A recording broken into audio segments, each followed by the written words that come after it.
آج کا یہ جو اجتماع تھا پورے جاموٹ قبیلے کا امن جرگے کے حوالے سے ایک نشست رکھی گئی تھی تاکہ یہاں پہ بسنے والے جتنے بھی جاموٹ ہوں ان کے تکالیف کو مد نظر رکھتے ہوئے ہم کوئی آگے فیصلہ کر پائیں. تو اس حوالے سے آج ایک میٹنگ منگوائی گئی جس میں ہمارے دوستوں نے یہاں شرکت کی اور اس بات کو متفقہ طور پہ یہ عمل ہوا کہ آگے جو بھی قدم ہوگا وہ انشاءاللہ کوشش یہ ہوگی کہ امن کے حوالے سے ہم دوسری اقوام کو پیغام دیں، کیونکہ ہم صدیوں سے اس علاقے میں آباد ہیں اور جاموٹ قبائل اصل جو حقدار ہیں وہ زمین کے وہ جاموٹ قبائل ہیں. اب سے نہیں، کروڑوں دور سے آپ تاریخ کو اٹھا کے دیکھیں تو ہمیشہ اس علاقے میں جاموٹ قبائل ہی آباد رہے ہیں اور اس زمینوں کو انہوں نے ہی آباد رکھا ہے اور یہاں انہوں نے کسی قسم کا کوئی فساد نہیں کیا، کوئی انتشار نہیں پھیلایا. جب بھی اس علاقے میں وہ رہے ہیں امن کے ساتھ رہے ہیں اور ہر قوم کے ساتھ دوستانہ اور برادرانہ تعلقات کے ساتھ یہاں پہ رہے ہیں. آج بھی ہم یہی چاہتے ہیں کہ ہم امن کے ساتھ اس علاقے میں رہیں، لیکن بدقسمتی اس علاقے میں یہ ہے کہ کچھ ایسے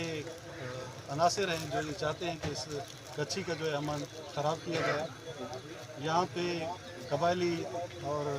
نسلی جو ہیں وہ تصادم کرائے جائیں، جھگڑے کرائے جائیں، تاکہ یہ جو پرامن علاقہ صدیوں سے یہاں تمام اقوام برادرانہ ماحول میں رہ رہے تھے اس کو ختم کر کے یہاں پہ انتشار پیدا کیا جائے. ہم اس کی پرزور مذمت کرتے ہیں اور ہم یہاں پہ جو بھی بسنے والی تمام اقوام ہیں ان کے ساتھ برادرانہ تعلقات قائم رکھے ہوئے ہیں اور آئندہ بھی خواہاں ہیں کہ ہمارے اسی طرح خوشگوار تعلقات رہیں. اگر کوئی یہ سمجھتا ہے کہ جاموٹ کو کمزور کر کے ہم اس علاقے سے بے دخل کر دیں گے تو میں ان کو یہ کہہ دینا چاہتا ہوں کہ یہ ان کی بھول ہے. جاموٹ یہاں پیدا ہوئے، صدیوں سے آباد ہیں اور یہیں پہ دفن ہوئے، صدیوں سے یہاں پہ ان کے قبرستان ہیں اور آئندہ آنے والی نسلیں بھی یہیں پہ دفن ہونے. تو یہ کوئی نہ سمجھے کہ اس علاقے سے جاموٹ قبائل کو جو ہے وہ نکالا جائے گا یا ان پہ ظلم و زیادتی کر کے ان کو مجبور کیا جائے گا کہ وہ اس علاقے سے بے دخل ہو جائے. رہی بات انتظامیہ کی، مجھے افسوس کے ساتھ یہ کہنا پڑتا ہے کہ انتظامیہ ہماری کچھی کی انتہائی ناقص رہی. آپ نے دیکھا جیسے پچھلے دنوں تقریباً 4 سے 5 دن یہاں پہ بڑے بڑے ہتھیاروں سے، ہیوی ویپن سے جو ہے وہ حملے کیے گئے. کوئٹہ سے سرعام یہاں پہ اسلحے لائے گئے، ہر قسم کے بڑے ہتھیار لائے گئے، لیکن افسوس کے ساتھ یہ کہنا پڑتا ہے کہ نہ راستے میں انہیں کسی نے روکا، نہ انتظامیہ کی آنکھیں کھلی، نہ انتظامیہ نے کوئی حرکت کی اور 4-5 دن یہاں پہ نہتے لوگوں پہ یہ گولہ بارود جو ہے برسائے گئے، لیکن کسی کی بھی کان میں جوں تک نہ رہی. ہم یہ کہنا چاہتے ہیں کہ اگر ریاست ہمیں اس طرح نہتے لوگوں کو بروانا چاہتی ہے یا ان پہ ظلم و زیادتی کروانا چاہتی ہے تو پھر یہ جو ہم بھاری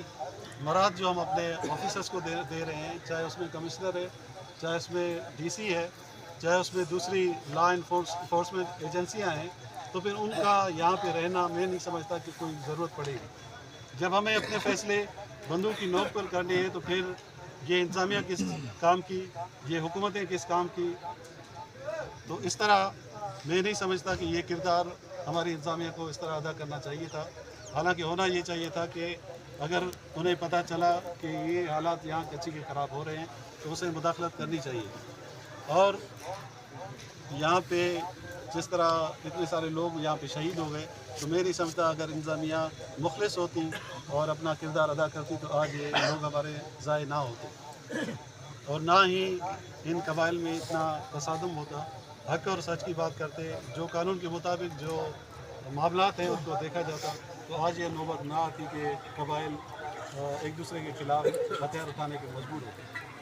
تو میں گزارش کرتا ہوں یہاں بلوچستان کے وزیر اعلیٰ سے، کور کمانڈر بلوچستان سے، چیف جسٹس آف پاکستان سے، چیف جسٹس آف بلوچستان سے کہ وہ ان معاملات کو دیکھیں. یہ بہت ہی حساس معاملات ہیں